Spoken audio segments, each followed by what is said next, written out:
Joining us now is the head coach of the Hornets as Brad Calip joins the program on the OKPreps Round Up powered by Excel Therapy. Coach, how are you doing this morning?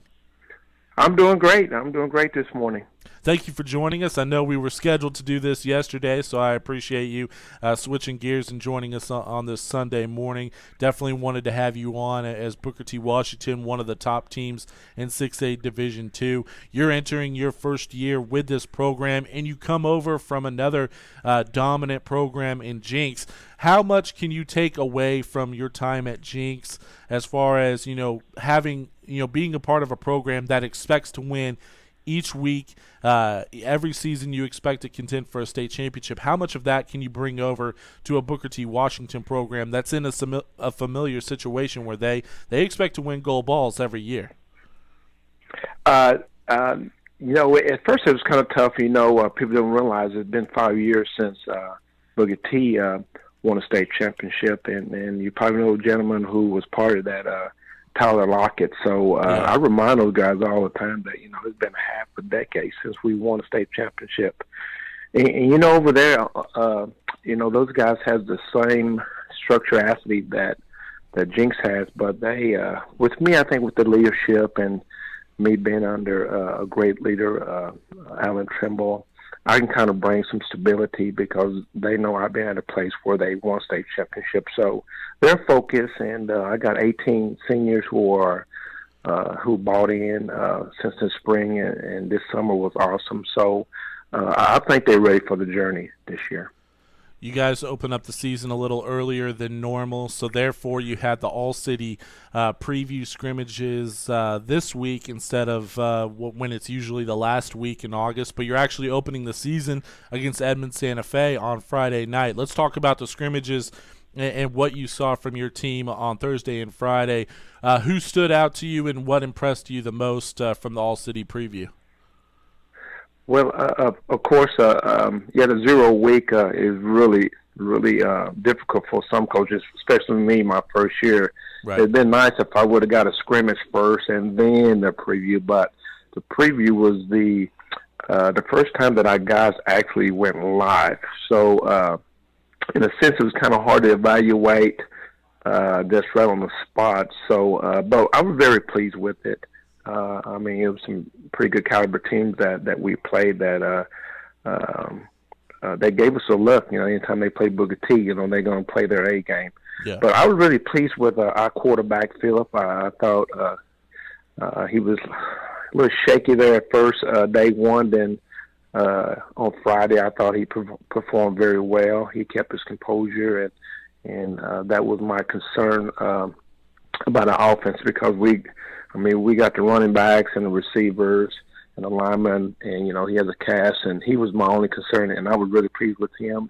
And another one is McQuarters, Rylan McQuarters. I thought he stood out not only at corner, but Thomas Grayson, my running back, nicked his ankle on Thursday and couldn't perform, so we put him back at running back, and wow, he just took it to another level. So I was really pleased with that because I was kind of concerned that, my starting running back got hurt, but he came in and filled the void, and I was really pleased with him.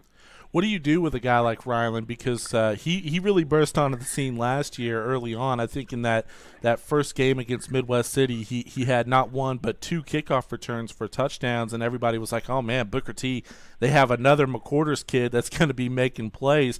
You talked about him filling in at running back. He's also a standout as a corner. What do you do as a coach to try to get creative with a guy like Rylan who can make plays when the ball is in his hand? Do you try to find as many ways as possible to get him on the field and get him as many touches, or what do you do with a guy like him?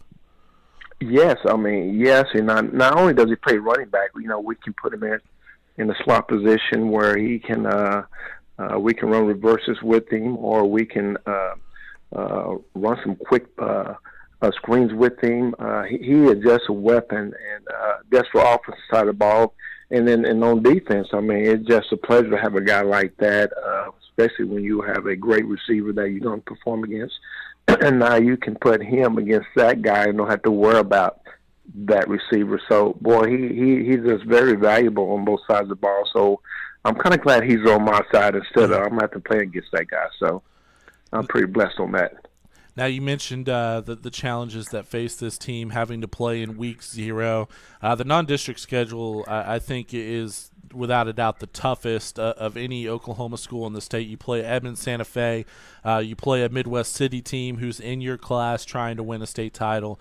But then you also have a unique matchup down in Shreveport, which thankfully I'm actually going to be able to go down there and cover the Hornets for that September 10th matchup against the IMG Academy, a team out of Florida, which is nationally ranked across the books, and some people think they're the best team in the country at the high school level. And the last time I checked, they had 16 guys, 16 seniors committed to Division I programs. Have your guys talked about that matchup at all? I mean, obviously there's going to be some excitement with a team like Booker T. Washington playing a high-profile program like IMG Academy. Has there been much talk about that game? A little bit. I try not to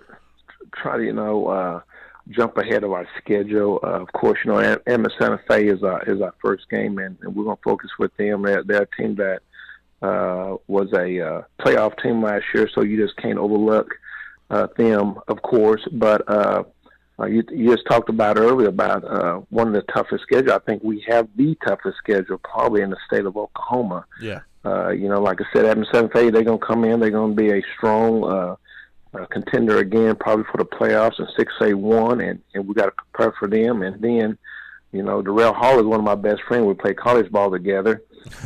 He's looking to kind of get in the mix of things as trying to win a gold ball, just like me. And then we travel to Louisiana, IMG Academy. You just hear things about, they have 16 or 17 Division I football players. But, I always stress to my team and my coaching staff, they can only play 11 at a time. So yeah. I try to use some strategy with that. So I said they can't put all 17 on the field at one time. So, but I think it'll be a game that, a lot of people that's talking about IMG has a talent. We're going to have some kids that, have opportunity to kind of showcase their talent too. So yeah. I'm pretty excited about that game, and it's going to be a TV game, and we're going to be that premier last game of that night. So I'm kind of excited to kind of showcase our kids and kind of let the Florida team, that we got some kids in Oklahoma that's just as good as those guys are. So I'm pretty excited about playing those guys week 3. Yeah, and they'll be ready because there's a familiar face running that program, Kevin Wright, who spent one season here in Oklahoma.